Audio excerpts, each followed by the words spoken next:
यह अविनिता है जो कि एक मास्टर सेफ है, जिससे मिलने के लिए होटल में एक लड़का आता है शादी के लिए। लेकिन अविनिता उसे मना कर देती है और कहती है कि मैं अभी इन सब चीजों में नहीं पढ़ना चाहती हूँ। जब अविनिता की माँ अविनिता को बताती है कि मैं अब कुछ ही दिन की मेहमान हूँ, क्योंकि उन्हें ब्लड कैंसर होता है जो फाइनल स्टेज पर होती है। अब जब वह काम कर रहे होती है तो उसे पता चलता है कि उसकी माँ की तबीयत काफी ज्यादा खराब है। जब वह हॉस्पिटल में जाती है तो उसकी माँ बताती है कि जब तुमको मेरी तरह कोई चाहने वाला मिले तो उसे जाने मत देना। इतना कहकर वह चल बसती है। अब अविनिता बिल्कुल अकेली हो जाती है, जिसके बाद वह अपने फ्रेंड से कहती है कि मुझे एक बेबी चाहिए। तो उसकी फ्रेंड कहती है कि तुम शादी कर लो। तो अविनिता कहती है कि मुझे शादी नहीं करनी है, बस एक बच्चा चाहिए। उसकी फ्रेंड कहती है कि बिन ब्याहे तुम प्रेग्नेंट हो गई तो यह समाज क्या बोलेगा। अविनिता कहती है कि एक रास्ता है।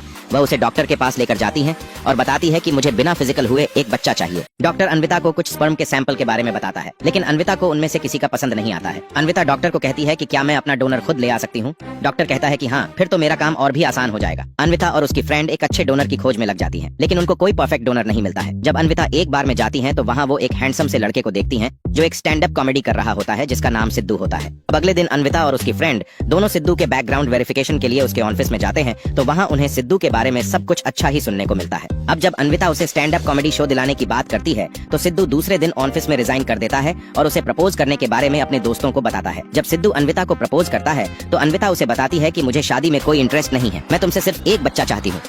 ये सुनने के बाद सोच में पड़ जाता है और अगले दिन उसे मना कर देता है, ये कहा कर कि मैं ये सारे काम नहीं करता हूँ। जब सिद्धू अपने दोस्त के साथ होटल में बैठा होता है तो वह अन्विता को दूसरे लड़के के साथ देखता है तो सिद्धू को जलन होने लगती है। जब सिद्धू अन्विता को किसी दूसरे लड़के के साथ देखता है तो उसे जलन होने लगती है, क्योंकि उसे अन्विता से प्यार होता है। अब सिद्धू दूसरे दिन अन्विता के घर जाता है और स्पर्म देने के लिए राजी हो जाता है। तो सुबह सुबह अन्विता सिद्धू को कॉल करके ऑफिस में मिलने के लिए बुलाती है। अब जब सिद्धू अन्विता के केबिन में पहुंचता है तो वह कुछ और ही समझ रहा होता है। तभी अन्विता सिद्धू को एग्रीमेंट का पेपर देते हुए कहती है कि तुमको बस अपना स्पर्म देना है, जिसके बाद डॉक्टर आर्टिफिशियल तरीके से मुझे प्रेग्नेंट करेंगे। इसके बाद मैं हमेशा के लिए इंडिया छोड़कर चली जाऊंगी और मुझ पर ना तो मेरे बच्चे पर तुम्हारा कोई अधिकार होगा। अब जब अन्विता सिद्धू को डॉक्टर के पास चेकअप के लिए ले जाती है तो डॉक्टर कहता है कि मैं तुमको जैसा रूटीन और एक्सरसाइज बता रहा हूँ, बिल्कुल वैसा ही करना तो तुम्हारा स्पर्म 6 महीने में और बेस्ट क्वालिटी का हो जाएगा।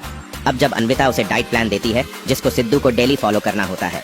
जब 6 महीने के बाद अन्विता प्रेग्नेंट हो जाती है और यूके जाने के लिए रवाना हो रही होती है तो लास्ट बार सिद्धू अन्विता से मिलने जाता है और कहता है कि जब यह बच्चा बड़ा हो जाएगा तो यह मत कहना कि वह कोई स्पर्म डोनर था। अब जब अन्विता यूके आ जाती है तो सिद्धू का काम में मन ही नहीं लगता है, तो उसके पापा सिद्धू को समझाते हैं कि तुमने उसे जाने क्यों दिया।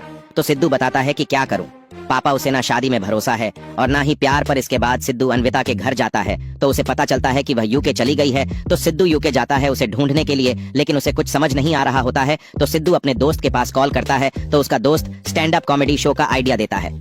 अब जब सिद्धू यूके में जगह जगह स्टैंड अप कॉमेडी शो कर रहा होता है, इस उम्मीद में कि अन्विता को पता चलेगा तो जरूर आएगी। इधर अन्विता यूके में अकेली कैफे चला रही होती है।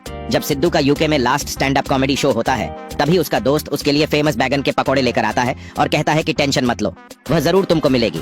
जब सिद्धू बैगन का पकौड़ा खाता है तो उसे उनसे में से अन्विता के हाथों का स्वाद आता है, तो उससे पूछता है कि यह तुमने कहाँ से लिया। वह बताता है कि पास के कैफे से लाया हूँ। सिद्धू भागते हुए जाता है तो देखता है कि अन्विता को डॉक्टर हॉस्पिटल ले जा रहे होते हैं, क्योंकि आज उसकी डिलीवरी होती है। अब जब सिद्धू अन्विता से मिलने के लिए हॉस्पिटल में जाता है तो नर्स उसे मिलने से मना कर देती है और कहती है कि लेबर रूम में सिर्फ उनके पार्टनर को ही अलाउड है। जब अन्विता सुनती है तो वापस आकर कहती है कि उन्हें आने दो, he is father of the child. इसी के साथ इनकी लव स्टोरी का डी एंड होता है। हमारे चैनल पर ऐसी मूवीज का खजाना भरा हुआ है, तो सब्सक्राइब करके